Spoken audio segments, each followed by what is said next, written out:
Ами виждаме тук няколко фена. Чувам ли се? Тук сълзи след филма на Серж. Какво мислиш, Ани? Ти как се чувстваш? Каза, че го виждаш за пети път като вътрешен човек. И за пети път го гледам и за пети път плача като за първи път. Мисъл, няма как. Сякаш изживяхме целият живот с Майкъл и накрая просто умряхме. В смисъл, Филмът е много тъжен в края си наистина. Всички сме много разстроени. Очевидно успял да докосне феновете, някои са доста разстроени. Ти как се чувстваш, Боряна? Развълнувана. Емоцията не може да се обясни. Сълзи в очите на феновете. Ани, твоето впечатление? Аз се чувствам страхотно. Страхотно, това е. Радвам се. Галя, ти успя ли да видиш целият филм? Закъснях, идвам отдалече, но не мога да го изпусна. И му чух, че гледах за първи път Лунен пътешественик. Тогава бях на 13, сега съм на 40, но усещането е абсолютно еднакво. Изпълнена съм. Вау! Чудесен е. Надявам се всички да го гледат и да го харесат. Лунен пътешественик е причината за... да, мерси. Много фенове в България, изобщо са фенове на Майкъл. Манията през 80-те. Окей, да продължим нататък. И разкажете как се почувствахте след филма? Много емоционално. Как ти се стори филма? Много емоционален, наистина много докосващ и определено Сергей си свърши доста добра работа и мисля, че много повече хора трябва да видят този филм, за да разберат много повече истини за Майкъл, това, което са чували от различни хора. Да, филма наистина представи най-основните факти от живота на Майкъл и хвърли светлина върху доста от нещата, които вълнуват повечето хора. Я да вземем едно мъжко мнение. Търсим мъжко мнение. Как ви се стори филма?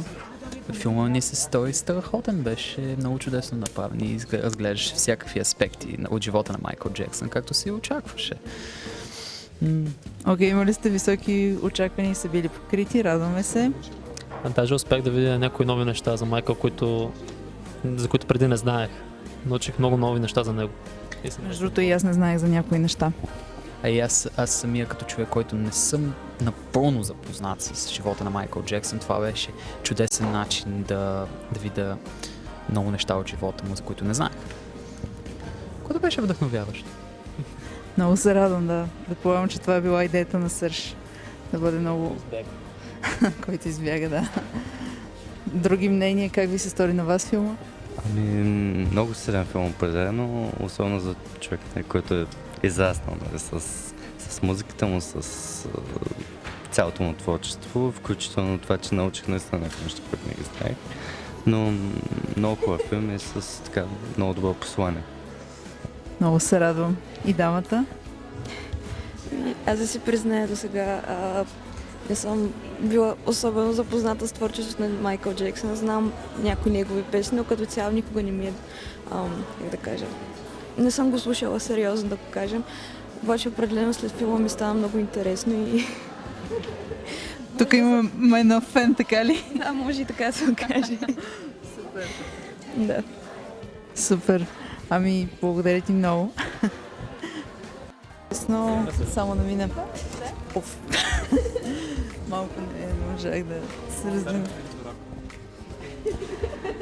Ами, тук имаме един човек, който специално за филма е дошъл от Малта. Чак, наш приятел. Ми е страхотен филм. Аз от началото казах на камерата, пред камерата. Е страхотен филм. Дойдех така да си излея мъката. Супер филм. Обичам те, Серг. Също и така и водещата. Мирко е наш човек. Виждам, че доста го е трогнал филма. Сълзи в очите на всички. Хората, които не са познавали Майкъл, да разберат истината от, след този филм. И се надявам, че така тези, които вече са му били фенове, с този филм винаги да си спомнят какво е да са фенове. Просто.